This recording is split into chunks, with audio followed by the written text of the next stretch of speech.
வணக்கம். ADHD சைல்டோட hyper ஆக்டிவிட்டியை reduce பண்றதுக்காக அந்த பேரண்ட்ஸ் அந்த குழந்தைங்கள ஸ்விம்மிங் அனுப்புவாங்க, அல்லது ஸ்கேட்டிங் அனுப்புவாங்க, அல்லது நிறைய பிசிக்கல் ஆக்டிவிட்டி போடுவாங்க. ஸோ இந்த குழந்தைங்கள டயர்ட் பண்றது மூலமா அந்த குழந்தைங்களோட ஹைப்பர் ஆக்டிவிட்டியை கம்மி பண்ணலாம்னு நினைப்பாங்க.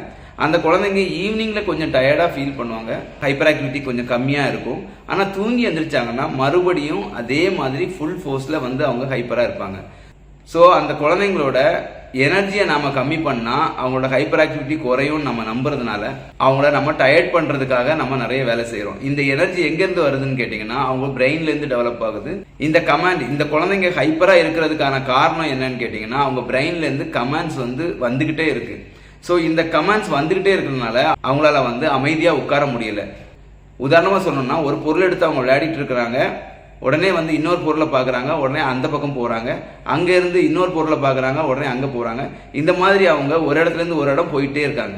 இதுவே ஒரு நார்மல் சைல்டு பார்த்தீங்கன்னா ஒரு பொருளில் நிதானமாக உட்காந்து விளையாடிட்டு இருக்கும். ஸோ இந்த குழந்தைக்கும் அந்த குழந்தைக்கும் என்ன வித்தியாசம்னு பார்த்தீங்கன்னா இம்பல்ஸ் கண்ட்ரோல்னு சொல்லுவேன். அதாவது இம்பல்ஸ்னா என்னன்னா அந்த குழந்தைக்கு பிரெயினில் ஒரு சின்ன தோணல் ஏற்படும். இந்த ஒரு பொருளை பார்த்தோன்னா அந்த பொருளை எடுத்து விளையாடணும்னு தோணும். அது உடனே கொஞ்ச நேரம் விளையாடிட்டு இருக்கும்போது இன்னொரு பொருளை பார்த்தோன்னா அந்த பக்கம் போய் விளையாடலான்னு தோணும். அப்போ இந்த குழந்தை உடனே அந்த பக்கமும் ஓடுது. இதுவே நார்மல் குழந்தையா இருந்துச்சுன்னா இந்த மாதிரி தோணல் வரும்போது இந்த விளையாட்டை முடிச்சுட்டு போலான்னு சொல்லிட்டு அந்த தோணலை அந்த குழந்தை தடுக்குது. அதாவது இம்பல்ஸை கண்ட்ரோல் பண்ணுது. இப்படி இம்பல்ஸை நார்மல் குழந்தைங்களுக்கு கண்ட்ரோல் பண்றதுனால அந்த குழந்தை ஒரு இடத்துல உட்கார்ந்து விளையாடுது. இந்த குழந்தையால வரக்கூடிய எல்லா ஸ்டிமுலஸையும் அட்டன் பண்ணி அந்தந்த வேலைகளை அந்த குழந்தை செஞ்சுக்கிட்டே இருக்கிறதுனால அந்த குழந்தை எப்பவுமே துருன்னு இருக்கு. இந்த பிரெயின்ல தோணக்கூடிய இந்த இம்பல்ஸை கண்ட்ரோல் பண்றதுக்கு இந்த குழந்தைக்கு பழக்கப்படுத்தினோம்னா இந்த குழந்தையால ஓடாம அமைதியா உட்கார முடியும். ரொம்ப நேரம் ஒரு ஆக்டிவிட்டியில போக்கஸ்டா உட்கார்ந்து பண்ண முடியும்.